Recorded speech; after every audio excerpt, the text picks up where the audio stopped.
Hola, soc Quico i aquesta setmana, dia 15, celebra el Dia de les Famílies.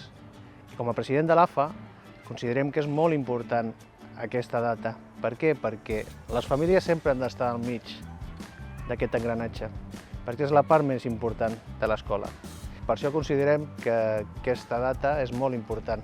Dintre de l'AFA fem moltes activitats relacionades amb la família, amb els alumnes, amb els pares i mares, i la col·laboració de tots vosaltres és molt important, tant des de quan comença el curs, amb infantil, fent la benvinguda per les noves famílies que arriben, pujada a Montserrat, quan arriba el Nadal, tota la preparació que es fa a l'encesa de llums, abans, poc abans, es prepara també el dia del sabre.